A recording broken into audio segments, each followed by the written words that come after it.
receptor. The fourth type of receptor, which we'll spend the rest of the day today on, is by far one of the most important. The rest are important as well, but by far one of the most important family of receptors. And the family is called G protein coupled receptors. GPC, this should be CR, not RC. I maybe had a dyslexic moment that day. Okay, so G proteins coupled receptors, GPCR. So let me tell you a couple of things that will motivate you to learn about these receptors. You've all heard of the Nobel Prize, right? Well, the Nobel Prize, I think either medicine or chemistry, maybe one of each, has been awarded twice, not once, twice, on research on these receptors. Does that tell you something? Tells you they're very important. The reason it was awarded in the early 90s for their discovery and how they work. And about 4 or 5 years ago, I think 2013 or 14, something like that, it was awarded again to a different group of scientists. And this is the reason. The reason is that nearly 50% period, maybe more, of prescribed drugs target some aspect of these receptors. Okay? So hopefully when you grow up and become a physician or a veterinarian, you're going to prescribe a drug. It's probably going to target some of these receptors. Okay? So that's why they're important. They're important because they are involved in many, controlling many processes, and many therapies target them. So let me just say in general, this is a huge family, a large family. There's probably 200 known receptors, G protein coupled receptors. There are about 50 that are very well understood. So unfortunately, we're only going to talk about 2 of them, 2 types of G protein coupled receptors.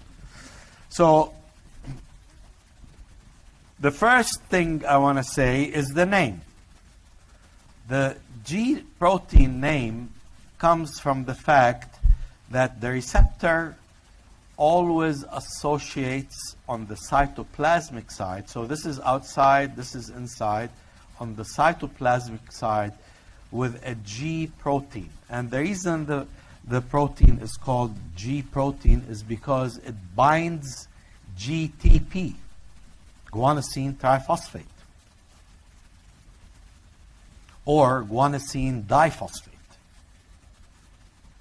guanine nucleotide phosphates, GDP or GTP. That's the name G protein. Now, the receptor itself is this one here.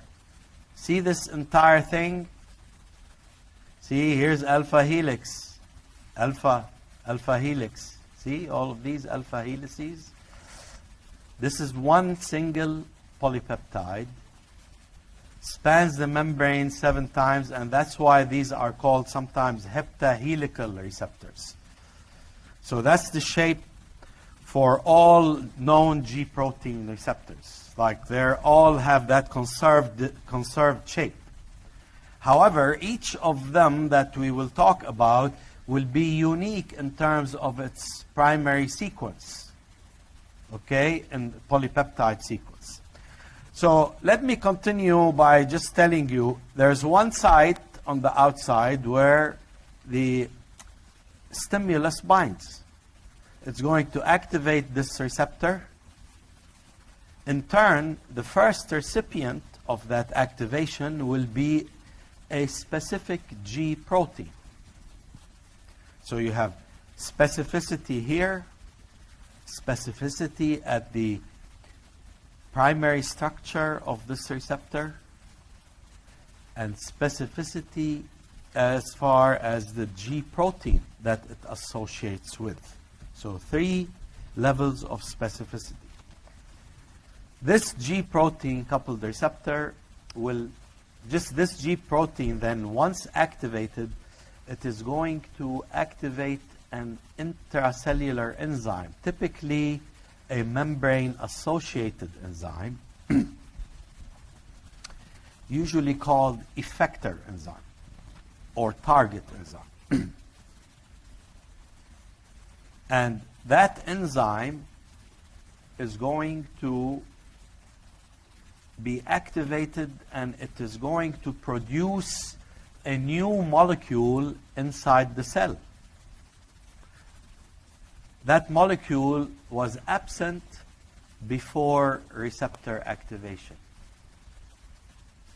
After receptor activation, that molecule increased. Its amount increased. And that molecule is called, because of that, second messenger. Okay? I'll get through all of that again, but this is the big picture. So G protein coupled receptors always have this shape. They always transduce their signal through a specific G protein.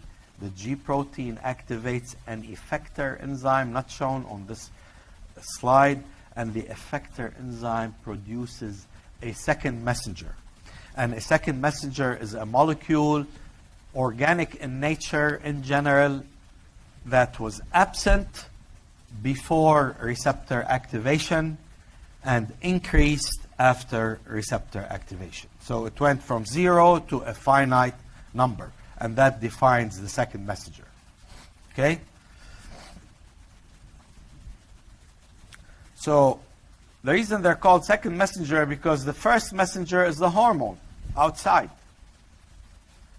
Second messenger is how that signal was transduced from outside to the cell interior. So I'll repeat 2 properties of second messengers.